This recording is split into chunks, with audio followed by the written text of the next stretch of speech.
What's up, guys? It's Ben from Living Survival, and today we're going to take a look at the Snugpak Bunker 4-season tent, so stick with me.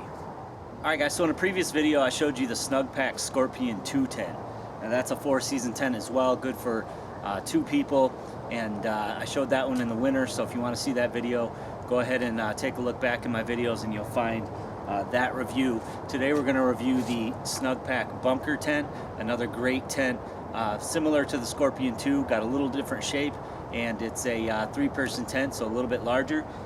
I brought them both out in this pack today, and before you ask which pack this is the Blackhawk Ultralight 3-Day Tactical Pack. I'm going to have an upcoming review on that as well. I got some gear in from Blackhawk, some great gear for survival kits and bug out bags. So I wanted to show you that I've got both of these tents in this pack, and you can definitely, the tents are small enough that you can put them right into your bug out bag or survival pack, and you could definitely lash them onto the outside as well. But here we've got the Snugpak Bunker, the 3-person tent, and then right next to it we've got the Snugpak Scorpion 2. So let's take a closer look. Alright guys, so you can see not much difference in size between the Scorpion 2 and the Bunker. They're actually about the same size when you get them into their packs. The Bunker does weigh a little bit more. I believe it's like 7 pounds, a little over 7 pounds, and the Scorpion 2 is a little over 5 pounds. Alright, so similar to the Scorpion 2, you've got this nice compression sack that it comes in, and you can cinch this right down, making it perfect to slip down into your packs or lash onto the outside of your packs.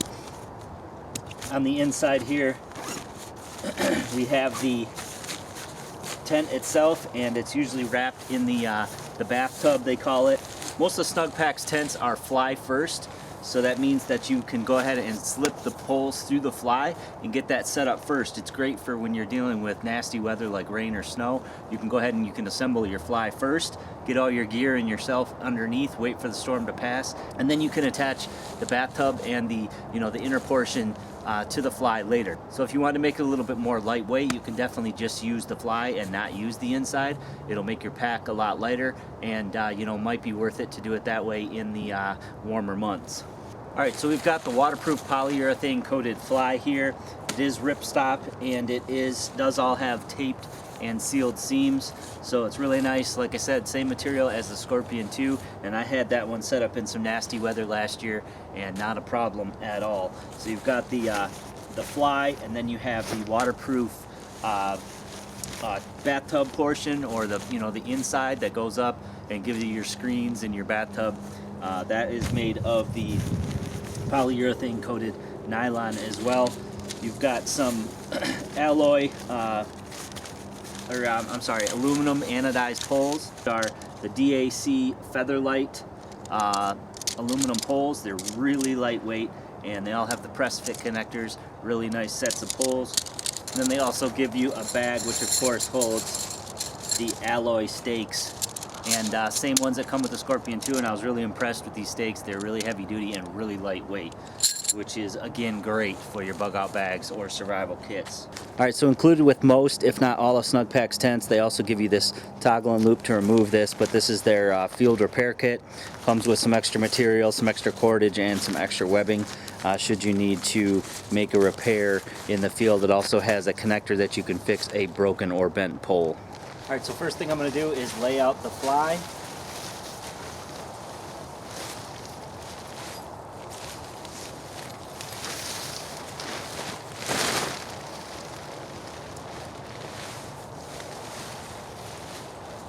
And figure out where you want your doors to be.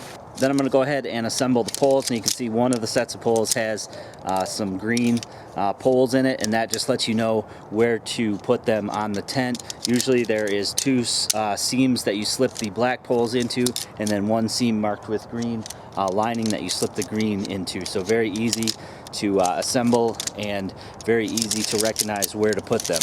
So these are the DAC Featherlight poles, very easy to put together. They have the elastic that basically wants to find itself, and you just slip all the press fit connectors together.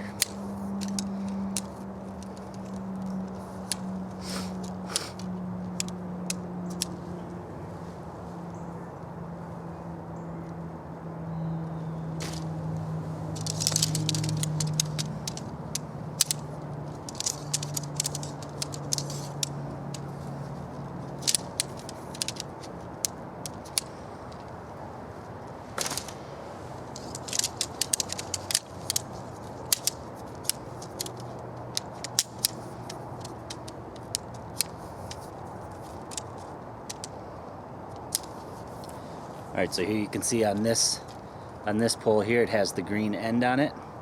So we know that that's going to go into the seam with the green lining. Give you guys a close-up. This one has the green lining, so I know I'm going to slip the green pole through that one, as opposed to these that have the black lining. So your poles that are all black would go through there.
So you just follow your pole down and you'll find the bottom has a slot for the pole to snap into, and you just go around and do that to all of them.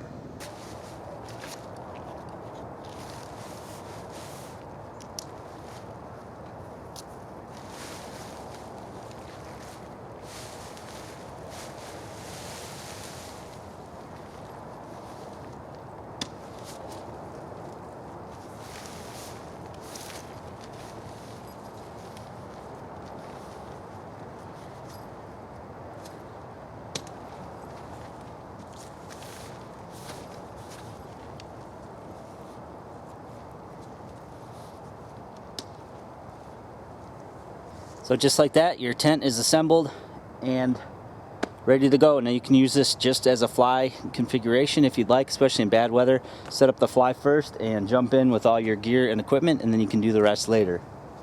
Alright, so give you guys a look around the bunker. 3-person tent. It's got doors on both sides, so you've got a door here. And of course you've got your tie outs for bad weather. You've got 2 separate vents on either side. Over here you've got your other door and then other vent.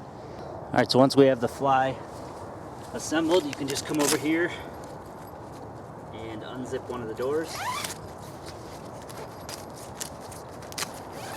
Now these doors do have a loop on the end so that you can fold up the door and easily run the toggle through the loop to hold your door open, which is great.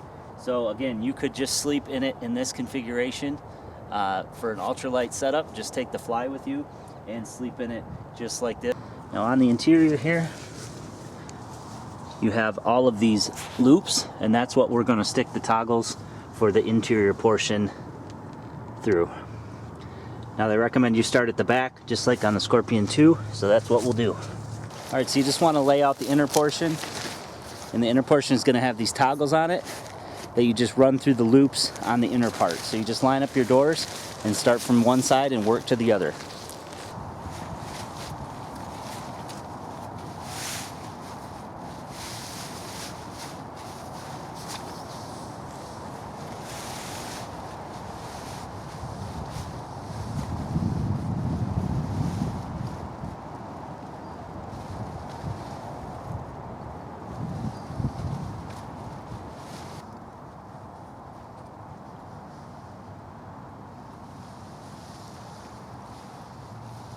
So very easy to do. You just take your toggles and you find your loops and you just stick the toggle through the loop.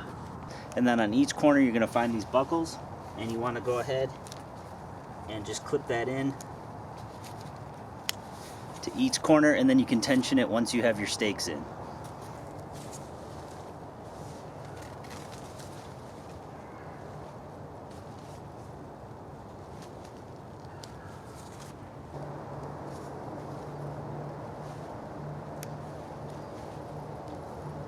Alright, so then we can go around and put our alloy stakes in. The ground's really soft right now, so I'm not going to need a hammer or anything.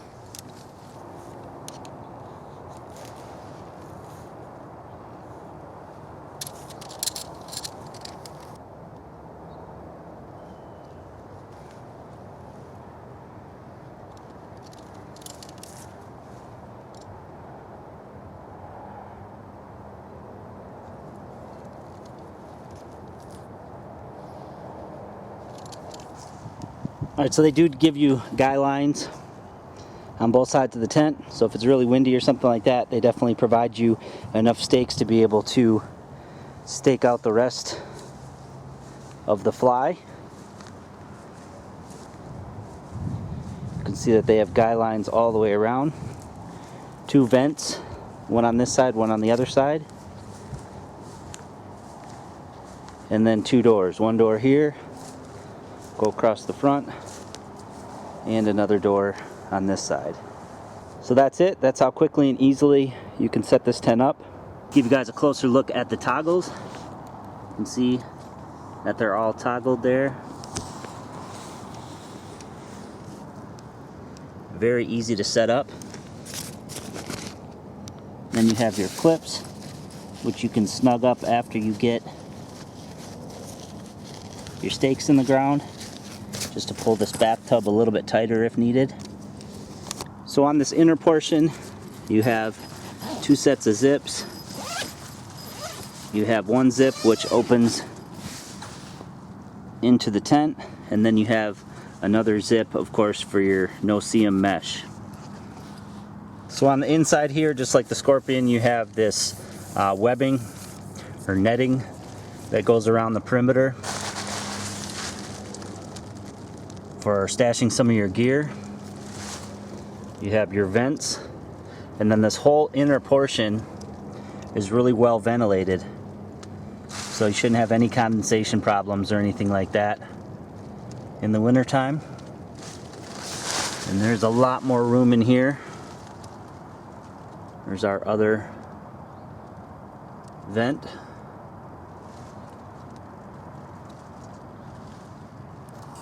With a loop in the center, which is really nice. That allows you to hang a lantern or a light.